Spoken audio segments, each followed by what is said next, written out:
pues quiero comenzar haciendo un pequeño repaso. Ya llevamos 2 predicaciones, aún nos quedan esta y creo que 2 más. Podría alargarme incluso más, si queréis, pero bueno, van a ser unas 5 predicaciones, creo, y creo que son muy interesantes. Entonces, vamos a hacer un pequeño repaso. Recordáis que estuvimos hablando en la primera predicación de 2 aspectos principales: la identidad y la comunión, ¿vale? Eso fue lo que estuvimos hablando. Hablamos de que el Espíritu Santo es, ¿qué? Una persona. Muy bien, Catalín, gracias por... Una persona que él tiene voluntad, emociones e intelecto, ¿de acuerdo? Ahí está. Y luego lo segundo que dijimos es que Él quiere tener comunión con nosotros. ¿Recordáis ese texto que decía el amor del Padre, la gracia del Señor Jesucristo y la comunión con el Espíritu Santo? La segunda predicación estuvimos hablando, hablamos sí, de que Él es nuestro gran ayudador. Y hablamos de varias obras que el Espíritu Santo hacía. ¿Recordáis esto? Los que no estuvisteis, os animo a que vayáis al canal de YouTube, os suscribáis a la campanita y podáis verlo allí en el canal. Podéis ver pues las 2 predicaciones anteriores, ¿vale? Y hablamos de estas cuestiones que decíamos que el Espíritu Santo hace en nuestras vidas. Podemos decir algunas más, pero estas son como las más esenciales, las más principales. Hablamos de convicción, de regeneración y de morada. Hablamos de que estas 3 obras el Espíritu Santo solo las puede hacer Él. Esto tú y yo no podemos hacerlo. Yo no puedo hacer que el Espíritu Santo, no, sino que la Biblia dice que el Espíritu Santo trae convicción y nosotros lo único que hacemos es arrepentirnos y creer. Esa es la parte que nos toca. Pero Él es el que hace regeneración, Él es el que hace morada en nosotros, ¿sí? Y luego hay otra parte que hablamos, que fue, me falta ahí una, que es santificación, ¿recordáis? Santificación también, que aquí sí hablamos de que nosotros tenemos que trabajar y que el Espíritu nos ayuda. Y hablamos también de la llenura, ¿recuerda? Aquí es donde hicimos más énfasis, la llenura del Espíritu, que dijimos que era ¿el qué? Que Dios tenga el control, muy bien, que Dios sea el capitán de nuestro barco, que no seamos nosotros. Y eso es algo que cada día teníamos que decirle: Señor, toma el control de mi vida, toma el control de mis decisiones, toma el control de mis emociones, toma el control de todo en mí. Lléname de tu Espíritu, que tu Espíritu Santo sea el que controle mi vida.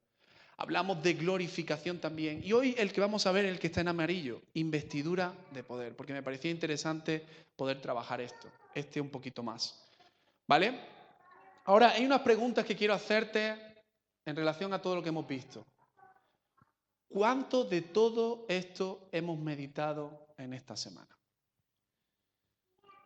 Sinceramente, ¿cuánto hemos meditado en todo esto que hemos estado hablando?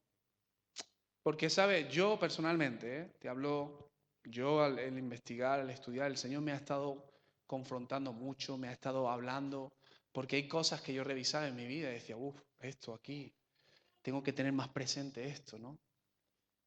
Pero, hermanos, si la predicación se comunica, se da, pero no hay un efecto en la semana, entonces lo que siempre venimos diciendo no sirve para nada. Simplemente queda en mera información que has recibido el domingo y ya está. ¿Cuánto hemos profundizado en este tema? ¿Cuánto hemos dicho: Señor, voy a volver quizás a escuchar la predicación, voy a meditar en esto, voy a investigar en estos textos bíblicos, voy a buscar esa llenura del Espíritu? ¿Cuánto hemos buscado esa llenura del Espíritu a solas con Él? No estamos hablando de decir: Señor, bendíceme, Señor, dame. No, estamos hablando de: Señor, lléname, Señor, toma el control total de mi vida. Porque vuelvo y repito, sí, estudiamos esto, pero no lo aplicamos. Como dicen aquí, apaga y vámonos. ¿Habéis escuchado eso, no? Apaga y vámonos. No sirve. Si estamos estudiando algo es para aplicarlo a nuestra vida. Y lo que hoy vamos a ver también es para aplicarlo. Si se queda en conocimiento, como decíamos al principio, no sirve. La cuestión es que necesitamos poder aplicar, porque las obras del Espíritu son para nosotros. ¿Sí? Necesitamos tener esto presente. Por eso quería llevarte a esa reflexión. Y si no lo has hecho, pues que en esta semana puedas trabajar esto. Que en la próxima semana puedas trabajar esto. Y es muy importante. Vamos a ir a la palabra del Señor, a Hechos capítulo 1. Vamos a hablar de investidura de poder hoy. Lo he titulado Pentecostés, porque vamos a enfocarnos en la historia de Pentecostés. Hechos capítulo 1, ¿vale? Vamos a leer el capítulo 1 y capítulo 2, así algunos versículos salteados. El libro de Hechos, hermanos, ¿sabéis quién lo escribió? ¿Sabéis quién lo escribió? No, lo escribió Lucas. Lucas, a un tal Teófilo. No se sabe exactamente quién era Teófilo. Algunos piensan que era un rey, otros piensan que, por el significado del nombre Teófilo, como que era un pueblo. Se cree más bien que era alguien a quien le escribe Lucas. Y Lucas lo que quiere demostrarle, era alguien griego, y quiere demostrarle todas las obras que el Señor hizo, pero también las obras que el Espíritu Santo hizo en medio de la iglesia primitiva.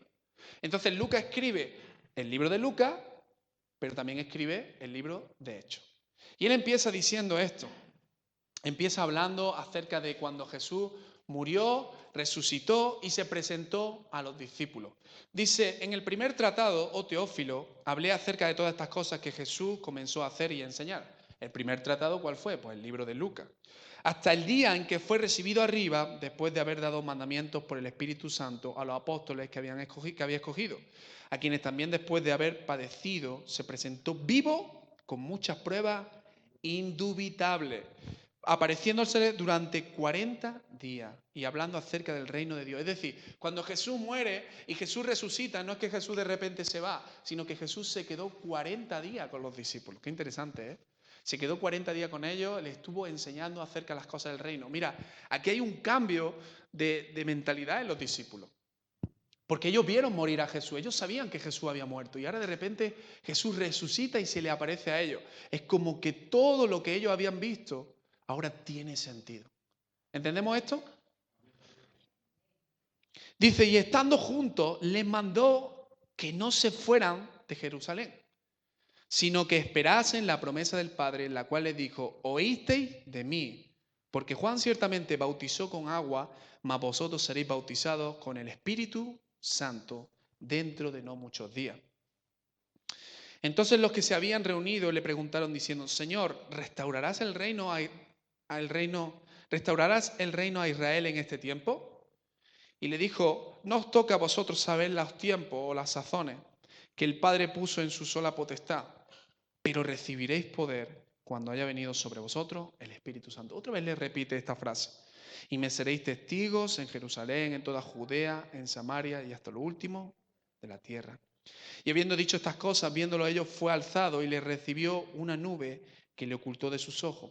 Y estando ellos con los ojos puestos en el cielo, entre tanto que él se iba, he aquí, se pusieron junto a ellos dos varones con vestidura blanca, los cuales también le dijeron, varones Galileo, ¿por qué estáis mirando al cielo? Este mismo Jesús que ha sido tomado de vosotros al cielo, así vendrá como le habéis visto ir. Y saltamos al capítulo 2. Y aquí es donde vamos a ver.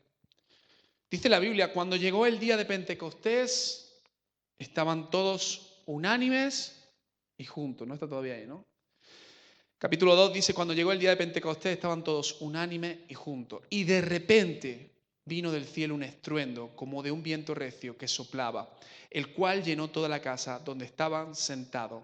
Y se le aparecieron lenguas repartidas como de fuego, asentándose sobre cada uno de ellos. Y fueron todos llenos del Espíritu Santo y comenzaron a hablar en otras lenguas, según el Espíritu les daba que hablasen.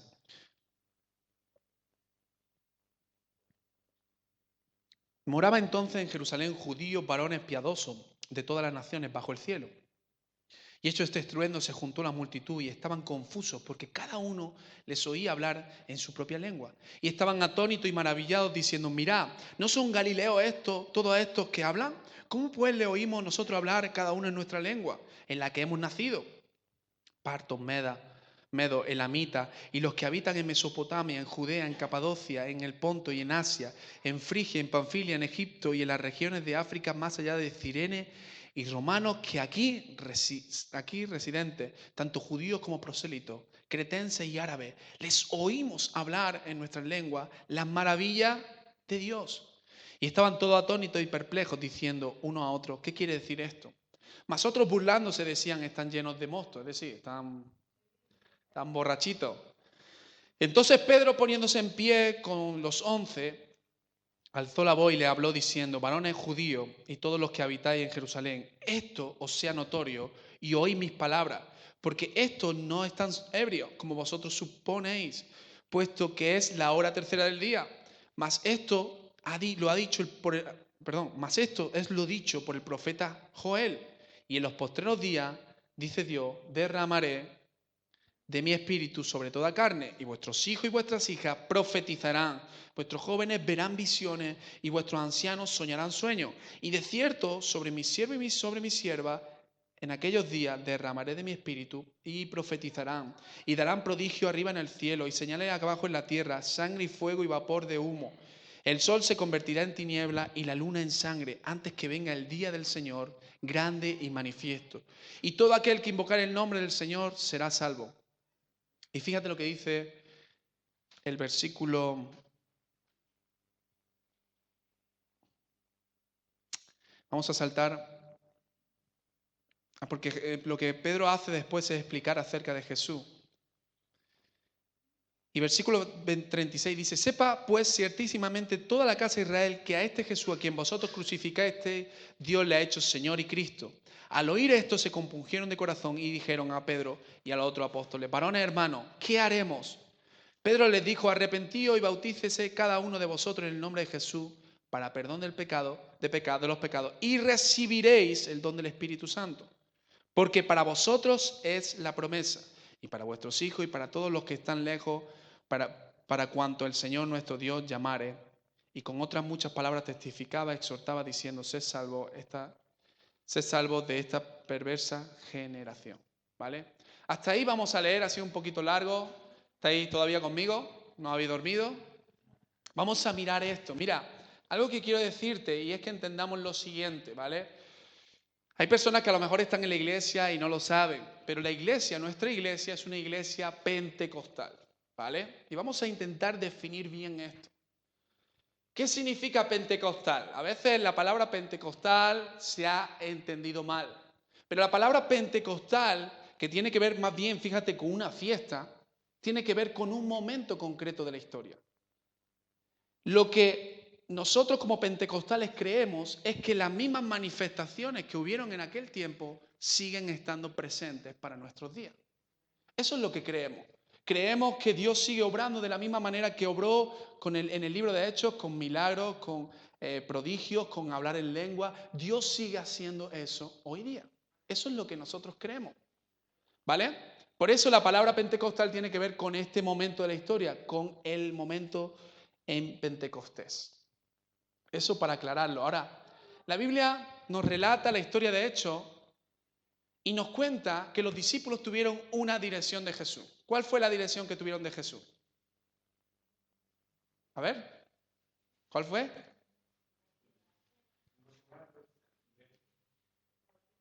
No. ¿Cuál fue la dirección de Jesús? ¿Qué le dijo Jesús? Que no se fuesen.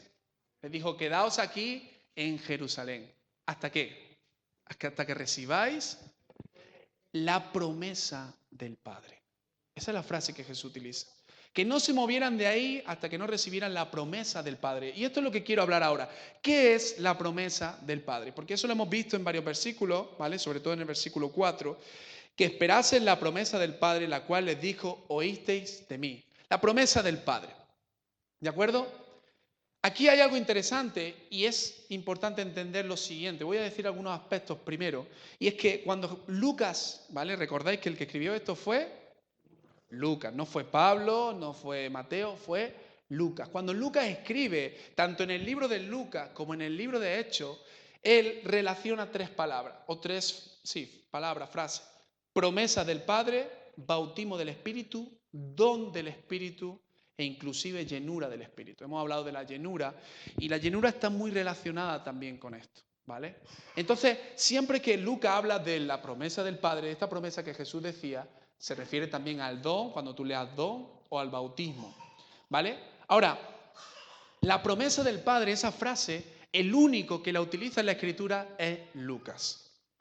No hay nadie más que utilice esa frase, sino que es Lucas. Lucas siempre tiene un énfasis cuando habla de la promesa del Padre con un énfasis, y esta palabra a lo mejor os suena o a lo mejor no, pero es una palabra que dice carismático. Carisma. Carisma significa un regalo, un don de Dios, algo especial concedido por el Espíritu Santo. Entonces Lucas cada vez que habla de la promesa del Padre, habla de un regalo que el Padre quiere dar a la iglesia, que el Padre quiere dar a los discípulos. ¿Vale? Ahora, he dicho que Lucas habla promesa, bautismo y don. Pero hay un aspecto aquí importante y esto hay que entenderlo. Pablo también habla del bautismo. ¿Vale? Pero Pablo no le da el mismo sentido al bautismo. Lucas, cuando habla de bautismo en el Espíritu, se refiere a ese regalo, a ese don del Espíritu. Pero cuando Pablo habla del bautismo, se refiere al bautismo de agua, se refiere al bautismo normal, el que nosotros entendemos, que conocemos. ¿Vale? Esto es importante entenderlo porque, no sé si me estáis entendiendo hasta ahora, pero ¿por qué es importante? Porque a veces hay personas que leen los textos de Pablo queriendo aplicarlo en Lucas. Y no se puede hacer eso. Es como si yo leo el libro de Marcos, que está enfocado a los romanos, e intento traer la misma visión al libro de Mateo, cuando está enfocado a los judíos. No, yo tengo que entender que el libro de Mateo está más enfocado a los judíos. ¿Entendéis? Entonces, eso es muy importante. Y eso tiene que ver con algo que es la teología de saber entender el autor también. ¿Vale? Esto es una pequeña aclaración simplemente. Ahora, como he dicho, Lucas no diferencia entre don, promesa o bautismo, pero Pablo sí lo hace y hay algunos textos. Ahora vamos a ver algunos textos que habla para entender ese don o ese carisma que hablábamos. Hechos capítulo 1, 4 es el primero, no está ahí, pero no te preocupes. Dice que esperasen la promesa del Padre, ¿vale? El versículo, sí estaba ahí, ¿verdad? El versículo 4 dice, esperasen la promesa del Padre, ¿vale? Lucas 24 dice, he aquí yo enviaré la promesa de mi Padre sobre vosotros para que seáis, pero quedaos vosotros en la ciudad de Jerusalén hasta que seáis investidos de poder. Es decir, Lucas relaciona en las palabras de Jesús, promesas de mi Padre con investidura de poder. Hechos 2:33, Pedro hablando dice, así que exaltado por la diestra de Dios y habiendo recibido del Padre la promesa del Espíritu, ha derramado esto que vosotros veis y oís. Atención a eso, veis y oís. ¿De acuerdo? Versículo 5 del Hechos capítulo 1:5 dice, porque Juan ciertamente bautizó con agua, mas vosotros seréis bautizados con el Espíritu Santo dentro de no muchos días. Lucas 3:16 dice, Juan diciendo a todos, yo la verdad os bautizo en agua, pero viene uno más poderoso que yo, de quien no soy digno de desatar la correa, el cual os bautizará en Espíritu Santo y fuego. Hechos 1:8, pero recibiréis poder cuando haya venido sobre vosotros el Espíritu y me seréis testigos. No sé si llega a entender, pero no sé si, creo que hay algún texto más, ¿puede ser? A ver, pasa el siguiente. Vale, vuelve entonces atrás. No sé si llegáis a entender todo esto que quiero decir. Lo que quiero decir de alguna forma es que Lucas expresa y anuncia que algo viene del Espíritu y no se está refiriendo a que van a recibir al Espíritu Santo como morada. ¿Por qué? Porque ya los discípulos ya la habían recibido como morada. Como hemos dicho antes, cuando Jesús ya resucita hay un cambio en el corazón de los discípulos. Ellos se dan cuenta. Ellos ya han recibido al Espíritu en su corazón. El Espíritu ya ha hecho morada. Aquí está hablando de algo que es posterior. Les dice, no os vayáis de aquí, esperad la promesa del Padre. Esto también es importante entenderlo porque hay personas que piensan que esto es la morada y la morada no es esto. Esto es lo que llamamos investidura de poder. ¿Vale? ¿Por qué digo investidura de poder y por qué digo que es algo diferente? Bueno, básicamente porque habla en diferentes textos. En el último texto, por ejemplo, dice, recibiréis poder. Y habla de esta palabra constantemente, dunami, poder. Hay algo que va a cambiar. Y de hecho hemos visto el texto de antes, si me lo puedes poner atrás, hemos dicho que ese poder será algo en el último versículo que vosotros veis y oís. Es decir, cuando una persona recibe al Espíritu Santo como morada, no hay una manifestación externa, a lo mejor sí o a lo mejor no. Pero aquí está hablando de que cuando esa persona reciba ese don, va a haber algo que se va a ver y se va a escuchar. Esa investidura de poder. Ahora, hablamos de una experiencia sobrenatural. Vino sobre ello, fue la frase que hemos destacado también. Ahora tú dirás, bueno, esto está en el Nuevo Testamento, pero en el Antiguo Testamento, ¿cómo lo podemos entender? Vamos a mirar algunos textos rápidamente del Antiguo Testamento. No te pierdas, por favor, ¿eh? Si te pierdes, repito, vuelvo a predicar otra vez lo mismo, pero hay algunos textos que dicen también la misma frase, vino el Espíritu Santo. Y mira lo que ocurre, en número 11, 23, 29, dice que Moisés estaba con los 70 ancianos y entonces la Biblia dice, vino el Espíritu sobre los 70 ancianos y profetizaron. Es decir, vino y hubo algo que se vio, algo que se escuchó. Primera de Samuel 10:10 dice, vino el Espíritu sobre Saúl y profetizó. Es decir, hubo palabras que expresó. ¿Vale? Profetizar no es solamente decir algo futuro, tiene que ver con expresar palabras que maravillen, que glorifiquen a Dios. Jueces 15:14 dice, el Espíritu vino sobre Sansón y rompió las cuerdas que le habían puesto como si fuese nada. Hubo poder en Sansón. Y el texto siguiente es el texto que, curiosamente, Pedro habla. Dijo esto, en los postreros días derramaré de mi espíritu sobre vino, toda carne, y profetizarán vuestros hijos, vuestros ancianos soñarán sueños, vuestros jóvenes verán visiones, también sobre los siervos y sobre mis siervas derramaré mi espíritu en aquellos días. ¿Qué quiero decir con esto? Cuando Pedro coge y toma este texto de Joel, capítulo 2, él está diciendo, oye, no os asustéis, no os sorprendáis, porque esto es algo que ya estaba profetizado. Está hablando de que iba a haber un derramamiento del poder del Espíritu sobre aquellos que aman al Señor, sobre sus hijos, sobre aquellos que le buscan, y ellos recibirían algo sobrenatural, como lo recibió los 70 que estuvieron con Moisés, como lo recibió también en ese momento Saúl, como lo recibieron tantos hombres, pero eran momentos puntuales. Lo que Pedro está diciéndole, oye, esto que estáis viendo, que están hablando en otras lenguas, esto estaba hablado ya, estaba profetizado. De hecho, fíjate que no hay, ahí no habla de lengua, ¿que no? En ningún momento pone lengua, pero utiliza este texto. Pedro entiende que esto tiene que ver con los postreros días. Y lo dice la Biblia, no lo digo yo. Entonces, siempre que habla de derramar, de venir, vemos que siempre hay un sentido de poder, de capacitación, de dar algo y que ocurran cosas poderosas. Por eso ese texto de Joel. Ahora, ¿qué es lo que podemos ver e interpretar también?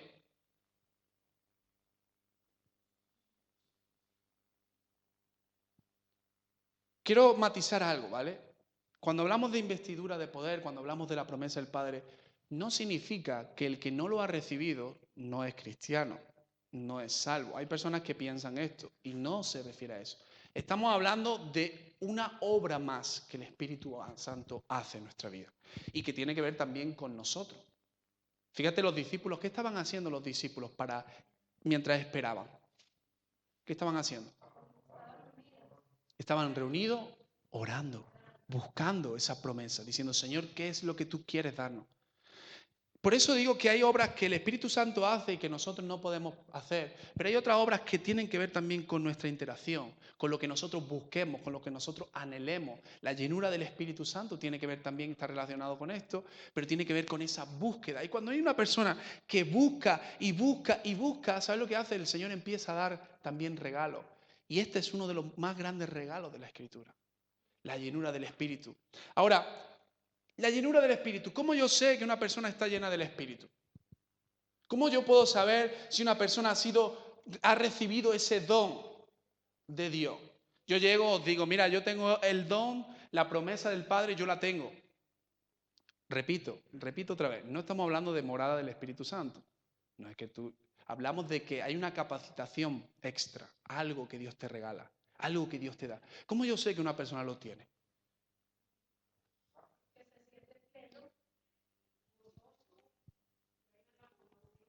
Hay una transformación, pero aquí hay algo que el texto decía todo el rato, que se vio y se escuchó. Los judíos en aquel momento no se sorprenden porque ellos estén orando.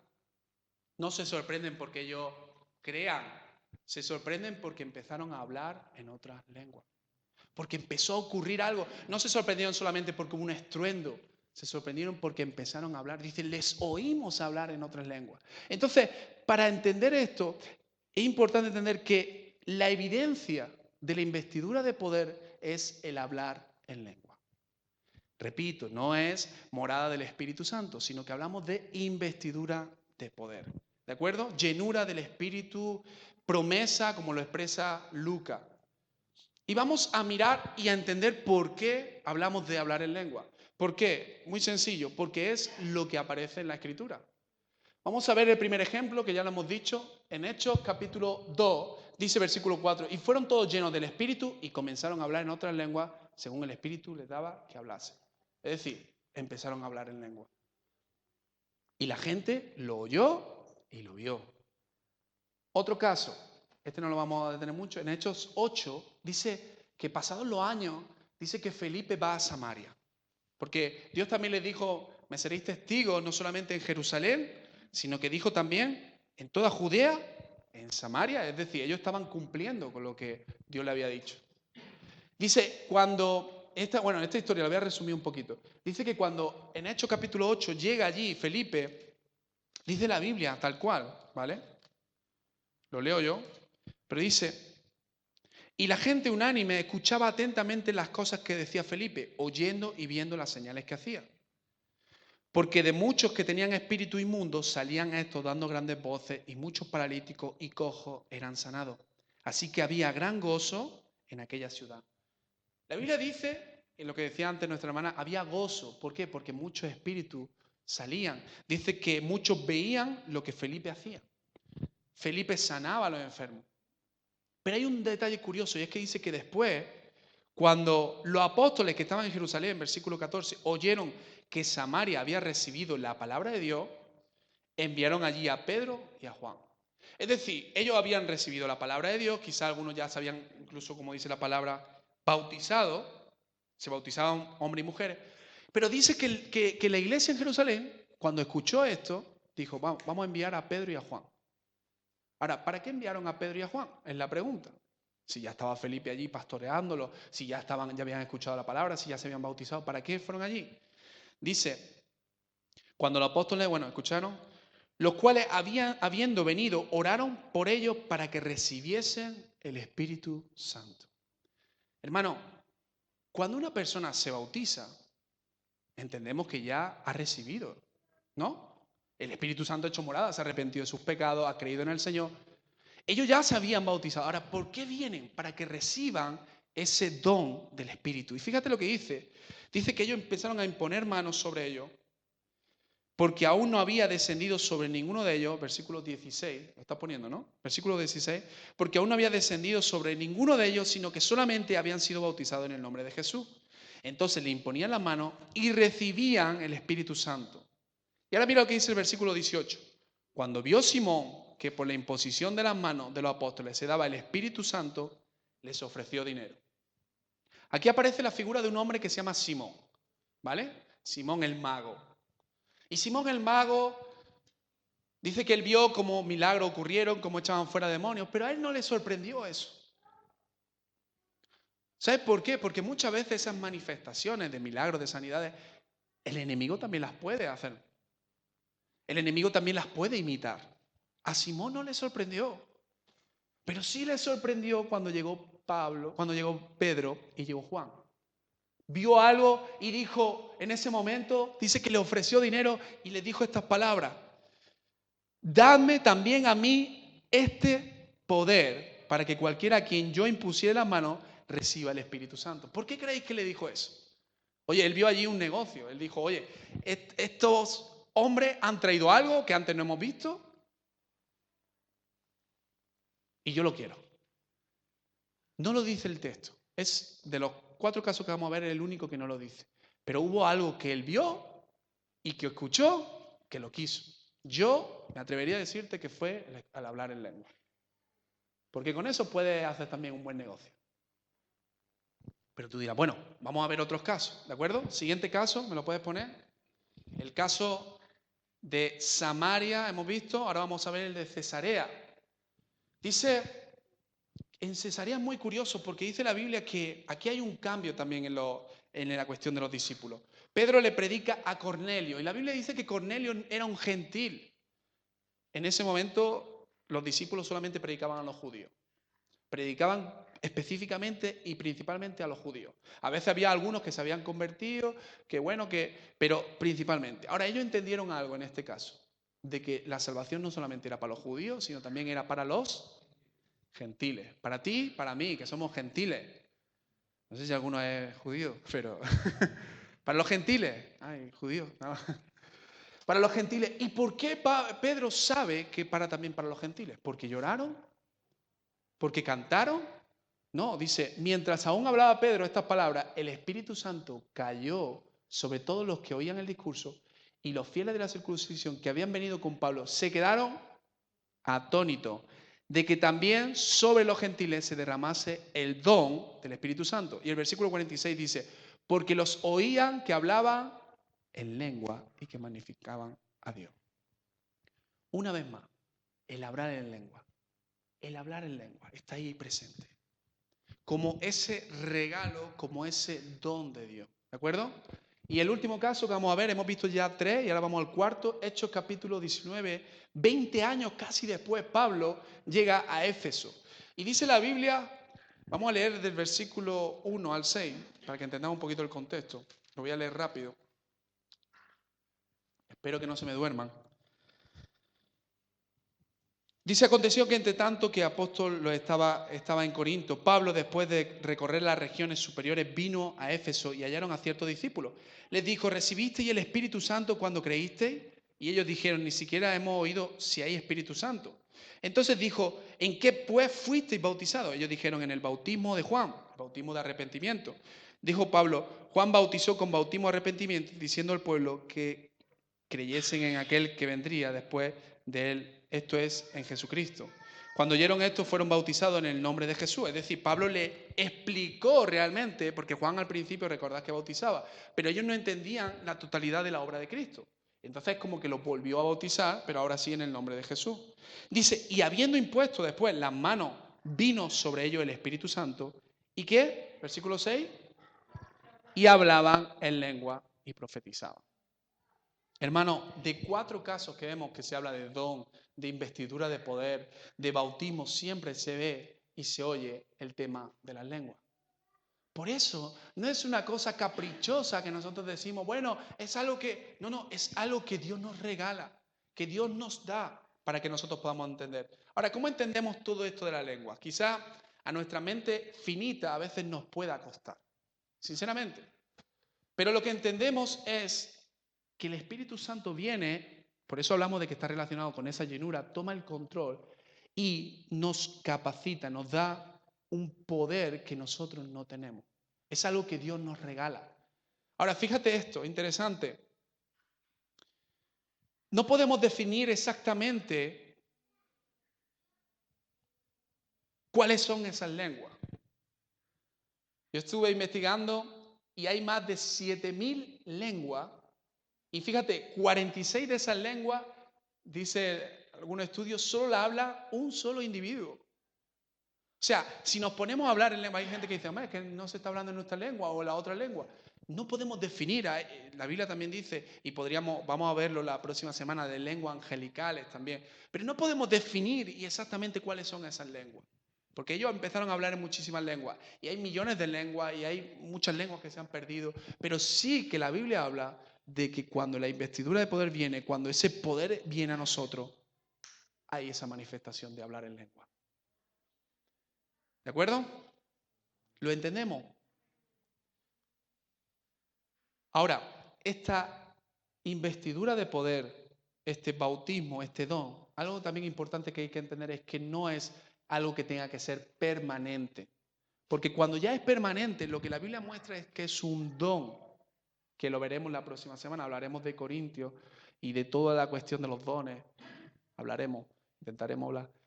Pero aquí habla de algo que puede ser en un momento determinado. Una persona es bautizada, es llena del Espíritu, recibe esa capacitación, habla en lengua, pero a lo mejor no vuelve a hablar más en lengua. Pero ya lo recibió. Ya recibió esa capacitación. ¿Vale?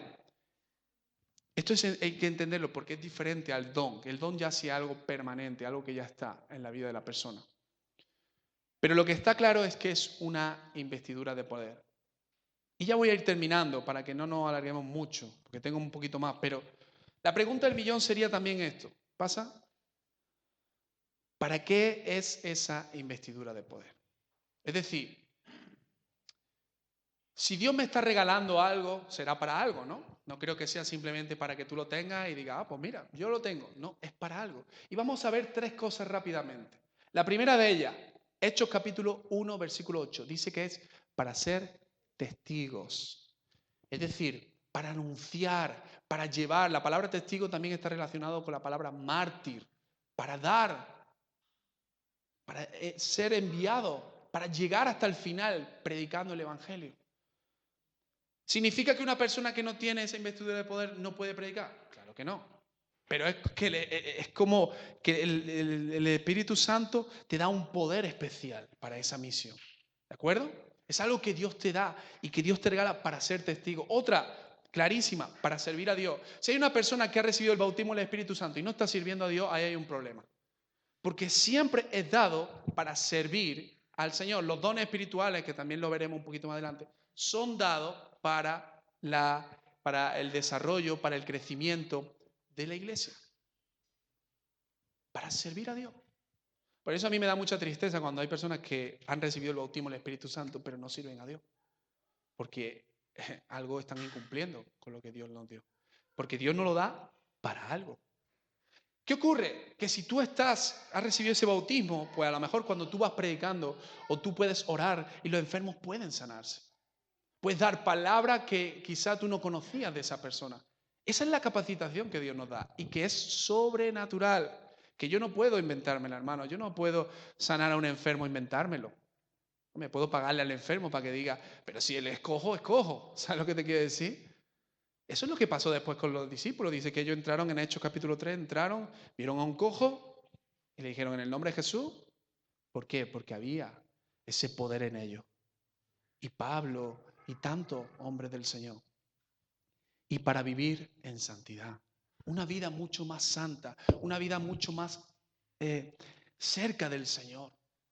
¿Significa que si no tengo esta investidura de poder no puedo ser santo? Claro que sí, pero es un extra, es algo que Dios nos regala. Tengo un texto que es número 11, 17, que lo vimos antes, más o menos, en la historia de Moisés. Y Dios le dice a Moisés, tomaré del espíritu que está en ti y pondré en ellos y llevarán contigo la carga del pueblo y no la llevarás tú solo. En Moisés había ese espíritu de parte del Señor, pero dice, lo pondré también en ellos para que ellos sirvan también.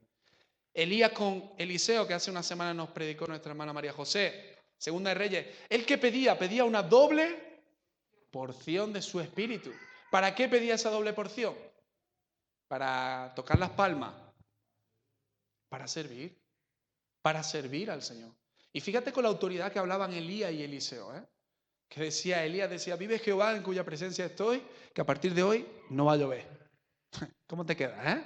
Di tú eso, a ver si, si estás lleno del Espíritu y lleno del poder de Dios, sí, pero si no, por mucho que tú digas no va a llover, llover va a llover. Porque tú no controlas eso. Pero cuando hay esa investidura de poder. Primera de Tesalonicenses 1:5 dice Pablo, no fui a vosotros solamente con sabiduría, sino que fui con poder también. Con poder.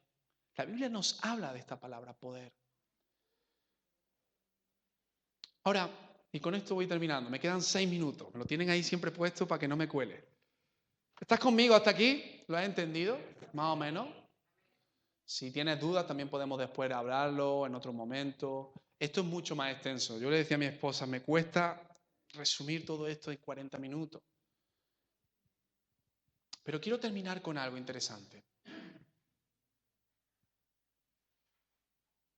Obviamente hablamos de que esta investidura de poder, esta capacitación especial es, lo que hablábamos la semana pasada también, para los hijos de Dios, para los que buscan, para los que anhelan.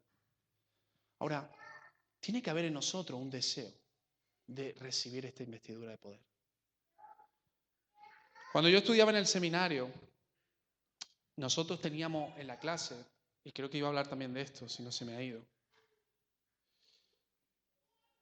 Sí, teníamos en la clase también gente, en nuestra clase, en el seminario, gente que no creía en esto del bautismo, del hablar en lengua. Había gente que no creía. ¿Sabéis por qué? Porque hay un texto, que lo miraremos, que dice en 1 Corintios 13:10, dice, más cuando venga lo perfecto, entonces lo que es en parte terminará, acabará.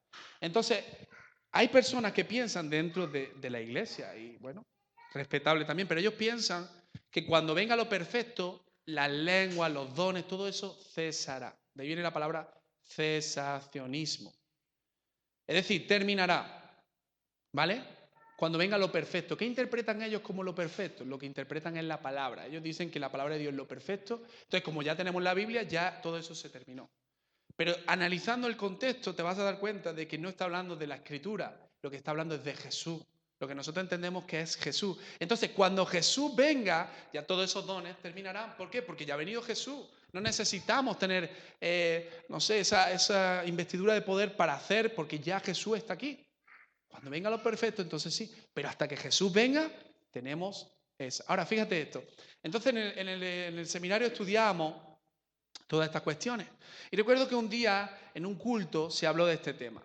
Y teníamos alguien entre nosotros, sabíamos que había algunos que no creían. Tú imagínate el percal, ¿no? Hablando del bautismo del Espíritu Santo, de que pueda hablar en lengua, tal. Y además que el que predicaba era fogoso, era arriba, estaba ahí. Y yo recuerdo que algunos... Pero hubo uno que además que peleaba, que no creo, que no sé qué, que no sé cuánto. Y entonces estaban allí orando y tal. Y entonces cuando terminó el tiempo de orar y demás, dijeron, bueno, testimonios, ¿quién ha recibido el bautismo del Espíritu Santo, no? Y empezaron a salir. Y de repente vemos que sale el muchacho este, que no creía. Y yo, todo. Y entonces dice, he hablado en lengua. Sabíamos que no lo hacía por ganarse ningún titulito, ni porque le aplaudiéramos, porque sabíamos cómo era. Lo decía de verdad. ¿Sabes por qué? Porque Dios no te va a obligar. Pero si hay alguien que dice, oye Señor, si esto es tuyo, si esto es para mí, si esto es para este tiempo, y tú quieres dármelo, aquí estoy, Señor. Y cuando hay alguien que desea ser lleno del Espíritu y que desea conocer más el Espíritu Santo, entonces viene esa investidura de poder. Viene sobre esa vida.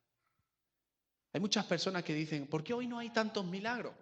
Porque en la iglesia, y si preguntáramos cuántas personas hablan en lengua, quizás poquitas personas hablan en lengua. ¿De quién es la culpa? La semana pasada hablamos de que de que Dios fuese el capitán de nuestra vida, de que Él tuviera todo el control. Y cuando hay una persona que está llena del Espíritu, entonces viene también esa investidura. Pero, ¿sabes qué pasa? Que muchas veces no dejamos que el Espíritu obre en nosotros. Y si Dios quiere hacer algo, pero tú le dices, no, entonces Dios no lo va a hacer. Dios puede hacerlo, a lo mejor lo hace y nos sorprende, pero va a ser mucho más complejo. Sin embargo, si tú dices, Señor, aquí estoy dispuesto. Ahora, entiende esto. Esto no es para que tú digas, ay, yo hablo en lenguas, qué guay. No, esto es para algo, para una misión, para servir al Señor con mayor eficacia. Esto es como si tú vas a la guerra y te vas con un cuchillo. ¿Tú crees que con un cuchillo mata gente? Hombre, sí, pues, Gloria, pues mata gente, ¿no? Pero nada que ver si vas con una pistola, ¿verdad? Pues esto es exactamente lo mismo. Yo puedo predicar el Evangelio, claro que sí, pero cuando el poder de Dios está sobre mí, cuando la manifestación está ahí, entonces es mucho más potente. Ahora, ¿qué ocurre con estas cuestiones? Que yo entiendo a gente, ¿no? El problema es el siguiente.